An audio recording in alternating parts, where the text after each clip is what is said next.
Hi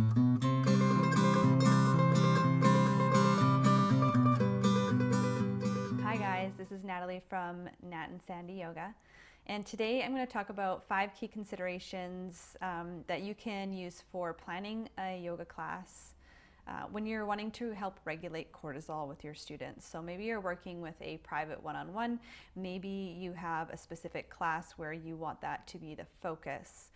Especially when we work with students in the evening, this is something that we kind of want to consider as we're bringing them down at the end of class. We don't want them going home with like super high cortisol and then trying to go to sleep. So if you want more information on this, we talked about it really extensively in our podcast this week. So that's episode 9 of the yoga addiction. And I'll put a little link in the description to this video below. So my first tip for you is if you have a limited time, well, we all have limited time in our class, but say you have a 60-minute yoga class, or some classes are even shorter these days, like 45 minutes. What you really want to do, especially in those shorter classes, is to speed up the amount of time you're taking to warm up your students. If you're self-practicing, you consider this as well. So you're going to have a faster warm-up, maybe something a little bit more dynamic, some poses that involve multiple parts of the body to get you more warm more quickly. And the purpose of that is just for time consideration, to leave more time at the end of your class for your cool down. The second thing that is really helpful is to incorporate cool downs intermittently in your class, especially if you have a more warming class. If you're practicing a vinyasa or a power class or a hatha class with a student base that likes a fairly strong and physical class. So to maybe work into these more challenging postures and then have little child's pose, mini shavasana, maybe just lying prone on your stomach, or Tadasana, little spaces for your students to rest and then come back to your breath. And then that leads us to number 3, third consideration, is to really prioritize the breath. So really bring students into their body, into their breath as much as possible.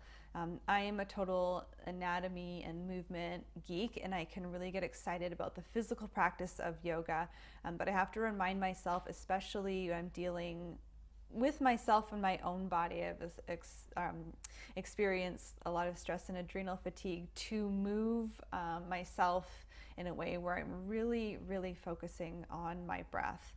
So consider that with your students. Talk about the transitions. Try and, as best you can, link the breath to the transitions. You don't have to kind of overdo it, but when possible. And then some of those postures we like to flow. If you have a little bit of flow in your class, like even just in and out of one pose, kind of back and forth with the breath, students really enjoy that. And that will just help to calm the nervous system, shift into the parasympathetic, which will help to keep cortisol a little bit more lower or more regulated is what we want. The fourth thing is to save that more specific pranayama work, the breath work, besides just being aware of your breath. Save the more specific pranayamas more to the end of class.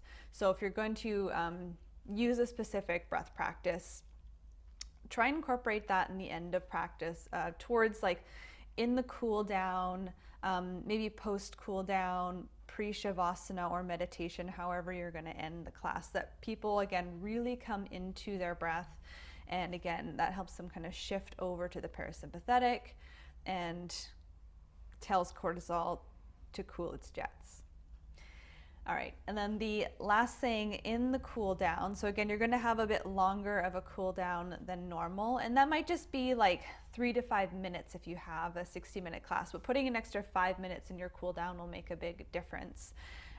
More static stretches, and I know in the movement world, some people are like negating the use of static stretches for the best practices of how we create more mobility in our body.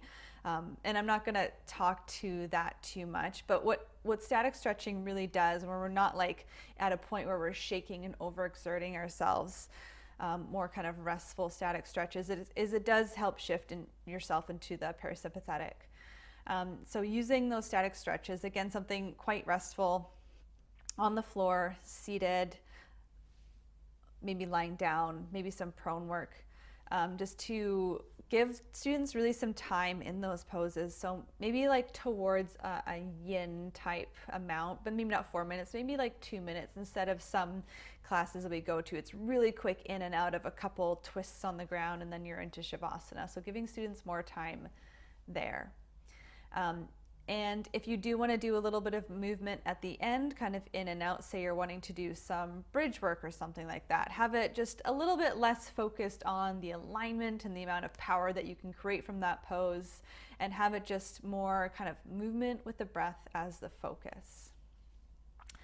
I hope this was helpful for you guys, and feel free to pass it on to any of your fellow students or teachers that want a practice that is more calming for the nervous system, or if they are or you are practicing in the evening, just to share that with your colleagues.